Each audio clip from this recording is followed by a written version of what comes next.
So, can you move symmetrically? Symmetrically, so that I can't hear me? Because you are too far away, or the mic is too weak. We heard once again a briefing in consultation of the Council of Staffan de Mistura, the Special Envoy of the Secretary General on Syria, after what we believe was a very important meeting in Lausanne, co-chaired by Secretary Kerry and Sergei Lavrov, and a number of foreign ministers, I think, of countries of immediate proximity to Syria, both geographically and politically, to what is going on there. We discussed the results of that meeting, and as a president of the Security Council, it's impossible for me to sum up the discussion, or we haven't even tried to come up with some kind of a joint vision of the members of the Security Council of the results of those discussions. But I think definitely it was a much more pragmatic discussion than some of you have witnessed in the past few weeks, and a discussion which was oriented towards trying to pick up the momentum of Lausanne and moving it forward, both in terms of trying to reestablish cessation of hostilities, trying to intensify the humanitarian work in Syria and particularly around Aleppo, and trying to sort of move the political process forward.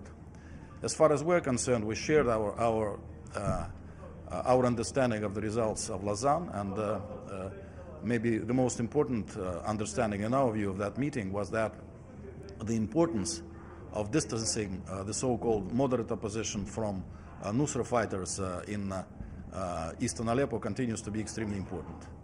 And Nusra needs to figure out what they want to do, and those who are associated with Nusra now, in fact, we did provide information about the way things work militarily, about all those armed groups in eastern Aleppo. They all coordinate their activity through Nusra headquarters, and nothing is done there unless those military activities are cleared by Nusra headquarters. So it was emphasized once again, and some countries who participated in the meeting in Lausanne undertook the obligation that they will make sure that the groups they are supporting are going to distance themselves from Nusra. If they do, then we'll have two options for Nusra. Either they leave the city, and Staffan de Mistura, as you know, made a proposal to that effect some time ago, which has not been accepted by Nusra so far, or they will have to be defeated. In fact, if you look at the arithmetics, I think if those groups really wanted to make sure that there is no further fighting in eastern Aleppo, they could make sure that Nusra is going to leave the city. You may have heard that Foreign Secretary Boris Johnson yesterday said that there are 10 to 11,000 fighters in eastern Aleppo. According to Staffan de Mistura, there are just 900 Nusra fighters in the city. So if those figures are accurate, then the ratio is 10 or even 12 to 1. At the ratio of 12 to 1, definitely it is well possible by the so-called moderate opposition to make sure that Nusra leaves the city. And if they do, then the understanding of Lausanne is that then the moderate opposition and the Syrian government will enter into cessation of hostilities regime, which will make it possible to prevent further bloodshed, particularly to prevent the loss of life and suffering of the civilian population. Speaking about eastern Aleppo, I also have to refer to western Aleppo, because it is a continued sort of tragic fact of life there that the fighters from eastern Aleppo continue to shell western Aleppo at the rate of about 20 civilian deaths a week.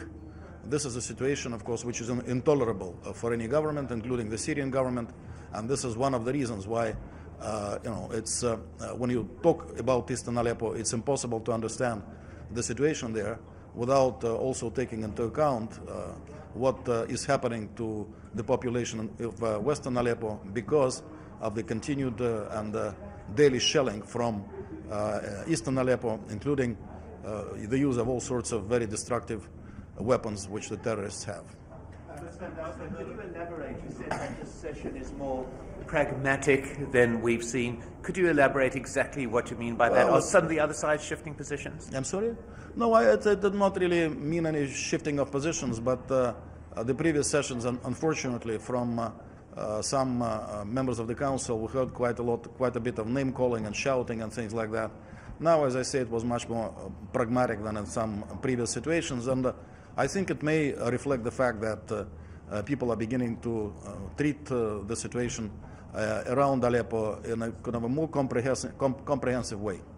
Ambassador, can Russia guarantee that the Syrian army and the militias with it will not enter into eastern Aleppo in case a Nusra front agrees to leave the well, if you have cessation of hostilities, I suppose this is going to be the consequence of that. If Nusra is not there any longer, and if the moderate groups have a cessation of hostilities arrangements with the government, then there will be no military moves. This is my understanding of, cessation of hostilities. Ambassador, can I?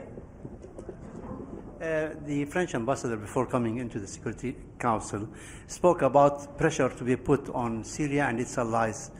If you compare the situation in Mosul, what's happening in Mosul, and what's happening in Aleppo, do you think that the same recipes for Aleppo are applicable in Mosul with regard to civilians, with regard to evacuation of the militants, and also what kind of pressure France would like to? Did they mention that in the?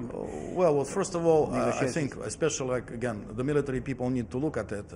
Mosul, Aleppo, definitely there are some differences, but at the same time there are similarities in the situation because, the point which we have been repeatedly making, including in the course of these consultations, terrorists must be fought. This is as simple as that.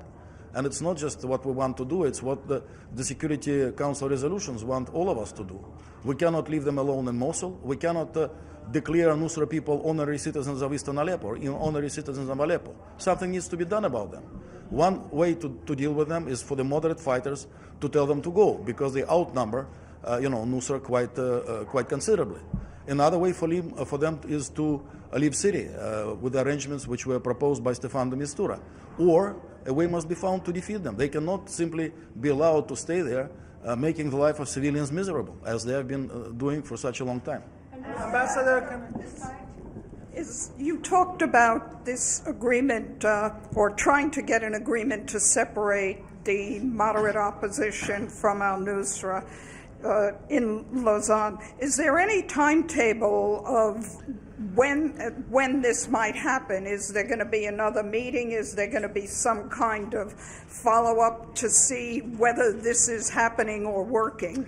Our military and the American military were supposed to get down to it today, and they were supposed possibly to be joined by the military from Saudi Arabia, Turkey, and Qatar.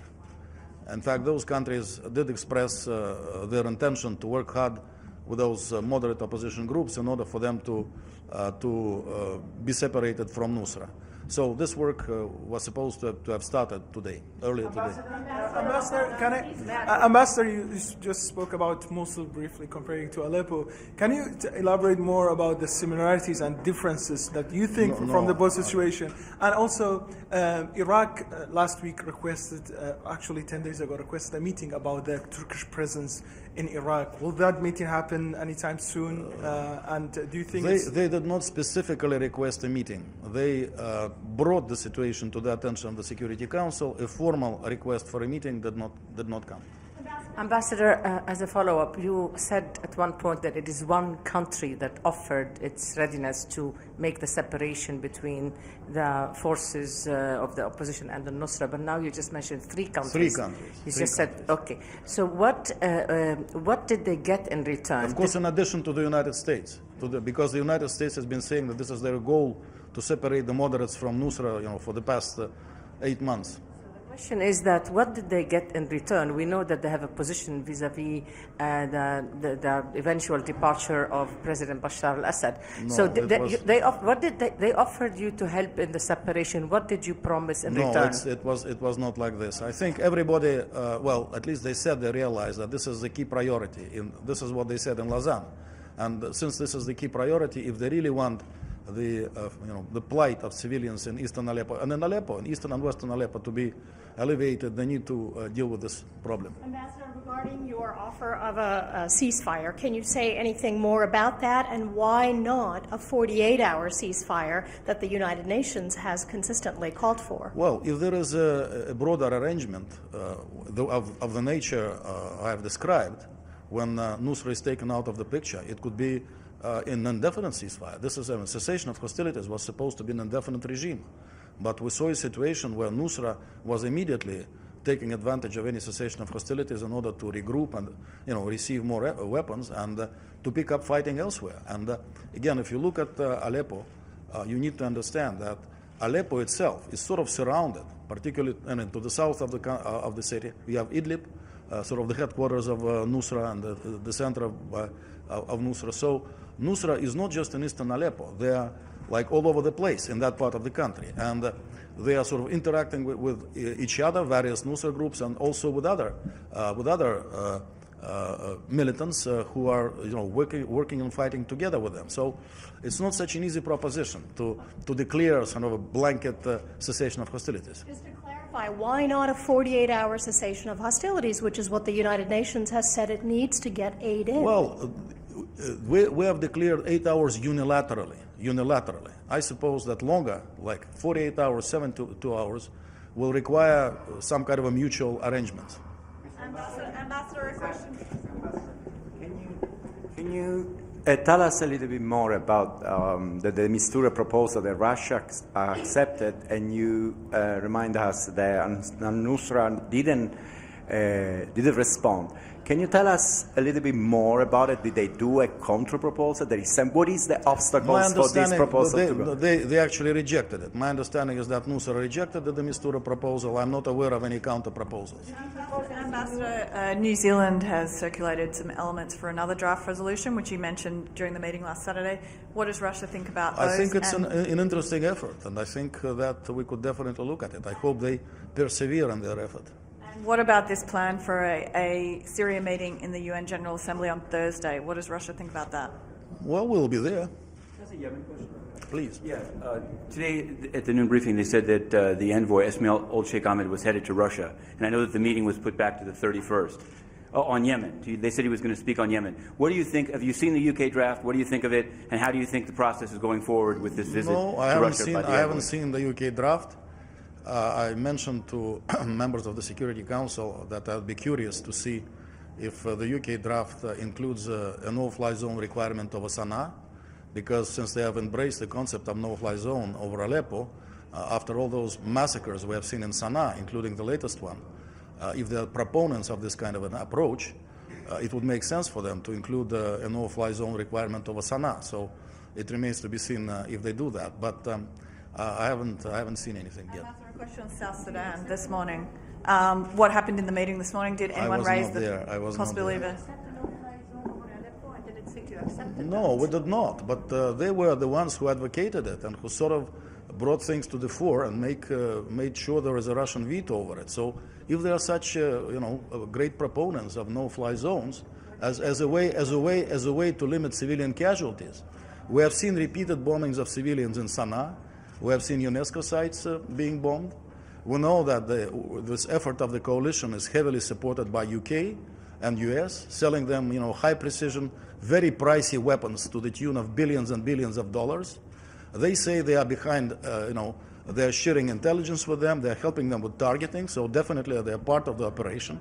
And it's not the last time that the thing happened. Now we have this particularly gruesome situation where they finally said that yes, we did it, but we thought that actually top politicians would be there. So bombing a funeral procession, if there are top politicians, sounds to be good enough. So if they want, whatever and whoever accepted the responsibility, if things continue as they are, Sana'a is going to be bombed again. So if they are great proponents of this idea, if they are not hypocritical, as there have been so many, in so many cases in the past, I would expect them to include a no-fly zone requirement for Sana'a.